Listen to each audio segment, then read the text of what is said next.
Hello दोस्तों, आज के इस वीडियो के माध्यम से आपके बीच एक बार पुनः आ चुका हूं। साथियों, जैसे कि आप लोग को बता दूं, बिहार स्वास्थ्य विभाग के अंतर्गत जो वैकेंसी जीएनएम के आते हैं उसके बारे में कुछ जानकारियां हैं। अब बिहार स्वास्थ्य विभाग के लिए जीएनएम की परमानेंट वैकेंसी कब तक आएंगे और ये जो जीएनएम की वैकेंसी परमानेंट आएंगे वो बीटीएससी के माध्यम से क्लियर किए जाएंगे। अब ये बीटीएससी नई वैकेंसी कब तक आएंगे इसके लिए ऑफिशियल जानकारी अपडेट आ चुकी है, वो जानकारी दिखा देते हैं। साथ ही दोस्तों, आप लोग को मालूम चल ही गया होगा, लेकिन मैं एक एक करके नया नियमावली जो आया हुआ है बनने जा रही है उसको दिखा देते हैं कि जो परीक्षा लेकर के यहाँ पर बहाली करने वाली है, वैकेंसी को क्लियर होने वाली है, उसमें क्या पैटर्न होने वाली है, उसमें प्रमोशन की क्या नियमावली बनाया गया है, जो एग्ज़ाम लेंगे उसका पैटर्न क्या होगा, कब तक वैकेंसी आएंगे, पूरी डिटेल्स जानकारी हम लोग यहाँ से देखेंगे। तो चलते हैं डायरेक्ट ऑफिशियल नोटिस पर और क्लियर करते हैं एक एक करके जानकारी को।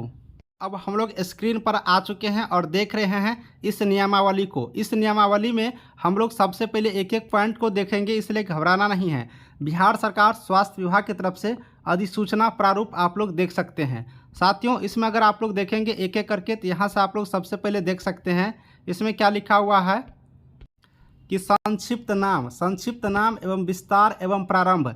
यह नियमावली बिहार स्वास्थ्य तकनीकी, देख लीजिए, तकनीकी और राजपत्रित संयुक्त संवर्ग नियमावली 2023 कही जा सकेगी। यानी आप लोग देख रहे ऊपर में ही लिखा हुआ है, यह जो नियमावली है 2023 कही जाएगी। पुराना नियमावली को ख़त्म करके एक नया नियमावली बनाने जा रही है जो कि 2023 कहे जाएगी। इसका विस्तार संपूर्ण बिहार राज्य में होगा, यानी पूरे बिहार राज्य के लिए यह नियमावली लागू रहेंगे। इसमें दोस्तों लिखा हुआ है कि परिभाषा जब तक विषय या संदर्भ में अन्यथा अपेक्षित न हो इस नियमावली में, यानी कि जब तक कोई नया चीज़ नहीं हो जाए तब तक यही रहेगा। सरकार का मतलब बिहार सरकार, विभाग से मतलब स्वास्थ्य विभाग, नियुक्ति प्राधिकार से अभिप्रेत है।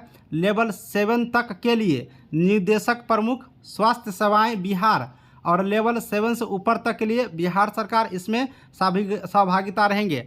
आयोग का मतलब होगा बिहार तकनीकी सेवा आयोग। आंख खोल करके आप लोग यहाँ से देख लीजिए, आयोग का मतलब क्या हो जाएगा, बिहार तकनीकी सेवा आयोग। यानी कि वैकेंसी जो आएंगे वो बिहार तकनीकी सेवा आयोग के माध्यम से क्लियर किए जाएंगे। स्पष्ट रूप से आप लोग देख सकते हैं। यहाँ पर देखेंगे मान्यता प्राप्त विश्वविद्यालय संस्थान से अभिप्रेत है। संघ अथवा बिहार अथवा अन्य राज्य सरकार द्वारा मान्यता प्राप्त विश्वविद्यालय संस्थान एवं, यानी कि साथियों जो बिहार राज्य के रहेंगे उसको भी यहाँ पर फॉर्म भरने की अनुमति मिलेगा, और अन्य राज्य सरकार द्वारा, दूसरे राज्य सरकार द्वारा यहाँ पर जो मान्यता प्राप्त विश्वविद्यालय या संस्थान रहेंगे उसको भी यहाँ पर फॉर्म भरने की अनुमति मिलेंगे। तो आपने देख लिया, बिहार तकनीकी सेवा आयोग के लिए बिहार स्वास्थ्य विभाग की वैकेंसी पूरे किए जाएंगे, जो कि राज्य के सभी संस्थान और अदर राज्य के भी संस्थान हैं उनको भी यहाँ पर मौका मिलेंगे। अब यहाँ पर देखिएगा, जो इम्पोर्टेंट है उसको देख लीजिए।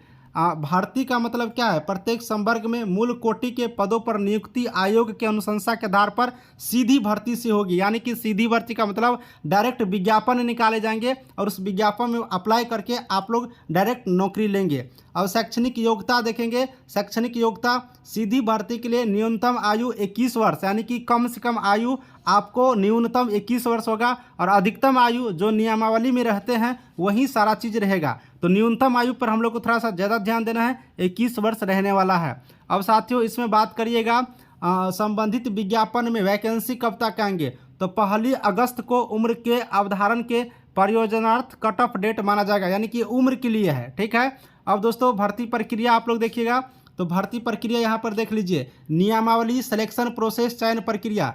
नियुक्ति प्राधिकार प्रत्येक वर्ष 1 अप्रैल तक स्थिति के आधार पर रिक्तियों की गणना कर रोस्टर क्लियरेंस करा करके आरक्षण कोटिवार अधियाचना आयोग को 30 अप्रैल तक भेजेगी। यानी आपने देख लिया कि सब प्रत्येक वर्ष में 1 अप्रैल तक में क्या क्या स्थिति है, कहाँ पर कितने रिक्तियाँ हैं, कितना सीट खाली है, उस सारे चीज़ को गणना करके रोस्टर क्लियरेंस करके और 30 अप्रैल तक विभाग को भेज दिया जाएगा प्रत्येक वर्ष। और 30 अप्रैल तक विभाग को भेज देंगे, स्वास्थ्य विभाग को, और स्वास्थ्य विभाग बीटीएससी को भेज देंगे। उसके बाद आपके सामने वैकेंसी देखने को मिलेंगे।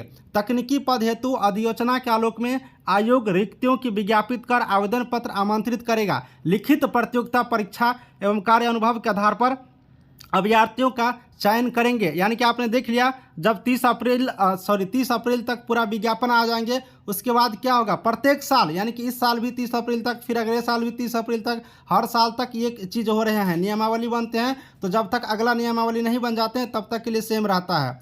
उसके बाद क्या कहता है, तकनीकी पद हेतु अधियोचना के आलोक में आयोग को रिक्तियों को विज्ञापित कर आवेदन पत्र आमंत्रित करेगा। यानी कि आयोग का मतलब क्या, बिहार तकनीकी सेवा आयोग, ऊपर देख लिए BTSC को फॉर्म भेज दिया जाएगा। और लिखित प्रतियोगिता परीक्षा, आंख खोल करके यहाँ पर ध्यान देना है, लिखित प्रतियोगिता परीक्षा एवं कार्य अनुभव के आधार पर लिखित प्रतियोगिता परीक्षा लिया जाएगा और आपके जो एक्सपीरियंस का अंक रहेगा उसके आधार पर आपकी यहाँ पर चयन किए जाएंगे। चयन यानी कि सिलेक्शन किए जाएंगे। आपने देख लिया।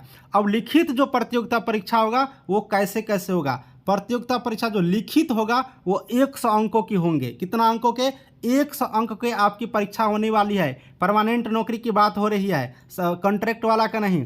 100 अंकों की लिखित परीक्षा होगा और 1 वर्ष के लिए, 1 वर्ष अगर आपने काम किए हैं तो 5 अंक दिए जाएंगे, अधिकतम 5 वर्षों के लिए। अगर 6 वर्ष भी करते हैं तो 25 अंक ही मिलेंगे। आप 5 वर्ष भी करते हैं तो 25 मिलेंगे। 2 वर्ष किए रहेंगे तो 5 गुना कर दीजिए यानी कि 10 अंक मिलेंगे। इस तरह से आपको एक्सपीरियंस का अंक मिलेगा। तो साथियों आपका आंख यहाँ पर खुल गया होगा कि लिखित प्रतियोगिता परीक्षा होगा, 100 अंकों के क्वेश्चन होंगे। अब ये जो 100 अंकों के जो क्वेश्चन होंगे उसका सिलेबस मैं अलग से अगला वीडियो में बताऊंगा। अगर आप लोगों को चाहिए तो बताइएगा कमेंट करके सिलेबस चाहिए तो।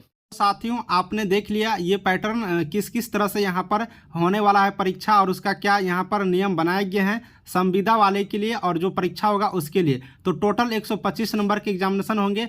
अब थोड़ा आप लोग को हम यहाँ से दिखा देते हैं जो और कुछ भी दिए गए हैं, किन किन को प्रमोशन कैसे कैसे मिलेंगे, क्या क्या क्वालिफिकेशन होने वाला है।